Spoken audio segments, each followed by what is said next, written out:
NFL preseason week 2 fully underway. We had a batch of games yesterday that are worth discussing in terms of any fantasy football impact. And one pretty big development that centers on somebody who didn't even play. This is the Fantasy Sports Bus, once again coming to you with a wrap-up on what took place last night. And that person who didn't play was Houston Texans rookie running back Dameon Pierce.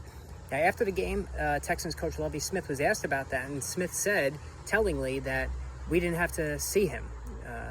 Basically, could be an acknowledgement right off the bat after one electric preseason performance last week that Pierce is now the starting running back for the Texans. And I talked about this leading up to this game, that Pierce is a possible league winner, and seeing that he didn't play yesterday was basically being protected possibly for week 1.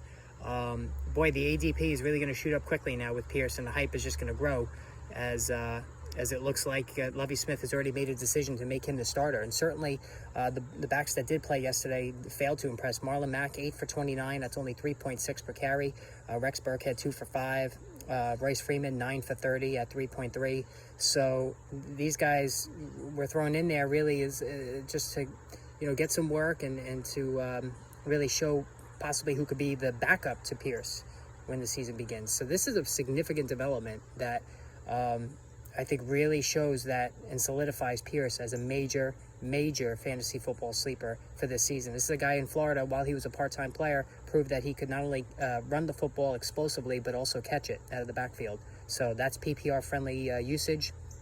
And, those who do that zero running back strategy should be all over Pierce. Now probably starting round 6, round 7 area. So that's how quickly I think he's going to shoot up draft spots. As far as the rest of that game, Davis Mills played well, 10 for 17, threw an 18-yard touchdown to Nico Collins. Collins went 4 for 48 with the touchdown. Mills has played very well since he made his debut last year as a rookie, coming out of Stanford. Stanford has a history of producing NFL impact quarterbacks. John Elway, Andrew Luck. Obviously, I'm not saying Mills is that kind of player, but they've historically taught NFL offense and strategies and pass plays and what have you, that really speeds up the learning process for a quarterback coming out of Stanford into the NFL.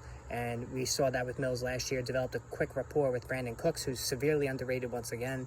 And Nico Collins, could be a late round freebie if you play in 4 or 5 wide receiver leagues. So I think Mills is going to surprise people this season. All right, other than that, the only other things that I noticed that I wanted to talk about was Chris Olave, 2 for 28 with a touchdown for the Saints. And then Romeo Doubs, 3 for 24 and a touchdown for the Green Bay Packers in the contest. So, honestly, we're looking at a couple of rookies here who I think are going to really make a nice impact, right out of the gate. In particular, Olave. I think Olave more so than Doubs. I think, there was the report yesterday that the Packers really want, Sammy Watkins, Randall Cobb, and Alan Lazard to be the starters. And that makes sense, the veteran guys, and then bring Doubs along slowly. But, he's been making plays every day in training camp, played well in both preseason games so far. So at least he's definitely, he's certainly at least somebody that you should be looking at in the late rounds of your draft. And as far as Olave, Michael Thomas is there, Jarvis Landry is there, you have pass-catching Alvin Kamara out of the backfield, so there's a lot of target competition. I think Olave, though, he could be a hot and cold kind of A.J. Brown light player. Again, I'm not saying he's A.J. Brown, so let's not go crazy here. That's not what I'm saying. What I'm saying is the type of game that he could bring.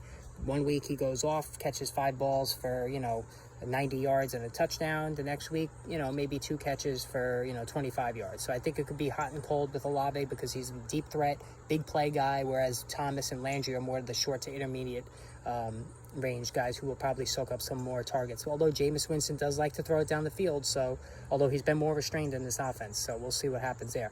All right, so anyway, make sure you hit the subscribe and hit the notification button. The daily sleepers and busts are coming every day. We did our first fantasy football show yesterday, the live stream, and we'll be doing that every Friday going forward. Have some interviews that I'm going to be conducting that I'm going to add and put forth in the next couple of days, so make sure you check out for that. So that's pretty much it for today. Again, a light slate, no major injuries, which was the big thing. And let's hope tonight, with a lot of games on tap, that we can say the same thing. All right, so we will talk tomorrow when I give you the latest wrap-up. Take care, guys.